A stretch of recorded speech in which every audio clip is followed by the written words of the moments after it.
So today I want to talk about one of my favorite subjects, which is change and how difficult it can be to change and how easily we can get stuck in various aspects of the change process. To illustrate a point I want to make, I want to share a little story, a personal story. Years ago, I had a business, and for many years, it it gave me lots of opportunities to grow, and it supported me, and it was very overall fulfilling.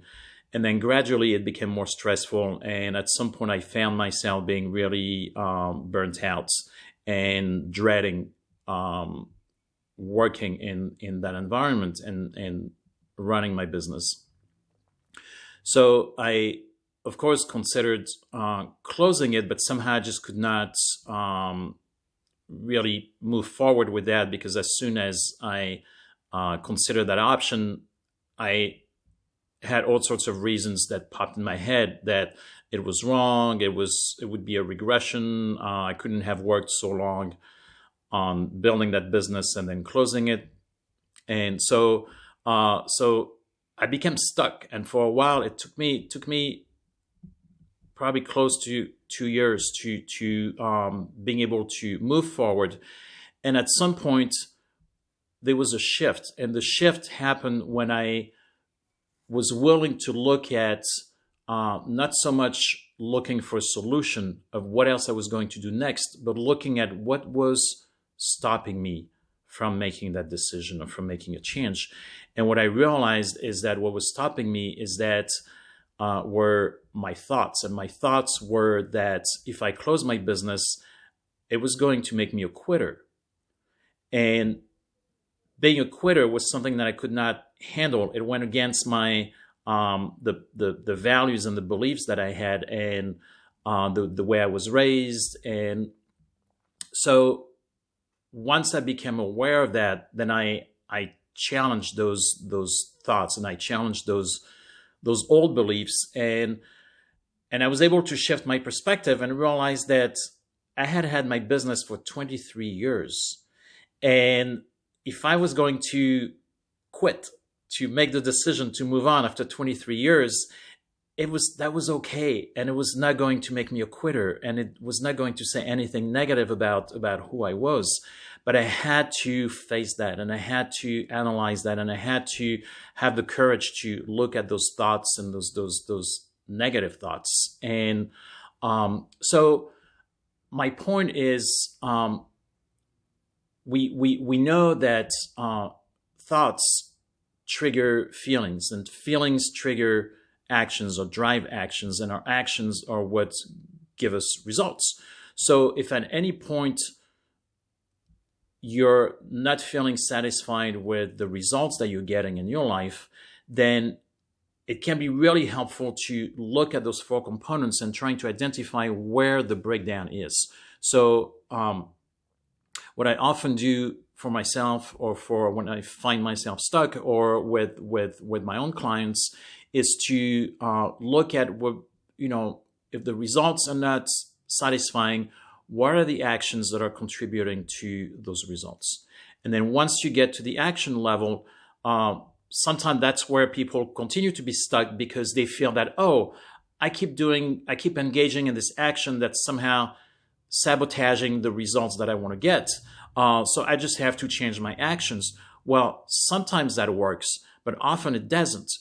And often people feel that with discipline or willpower, they can achieve anything. And it's, to an extent, it's true, but it's also greatly overrated, because if willpower itself was sufficient to allow us to change, then it would be a lot easier. So often the problem lies in the feelings and thoughts that we have about a particular situation, about ourselves. So once you get to the action part, go a little bit further. Look at, well, why am I engaging in those actions? And once you're there, look at what types of feelings are triggering you to making you engage in those actions, and And then, another step going back is, what are the thoughts that you're having about that? Some people have a hard time going back to school because they feel they have this old belief that they're not smart enough, or they have this old belief that no matter what they start, they just not good at finishing it. So why start this long-term project of going back to school? And often those thoughts are not very conscious, and it's only after we really commit to examining them and spending enough time self-reflecting and and analyzing our thoughts and feelings that we can gain some clarity. And then once we gain that clarity, change becomes easier to do. So is this an easy process? No. Is this achievable? Absolutely. So we're just not, the way I look at it is that we're not encouraged as kids to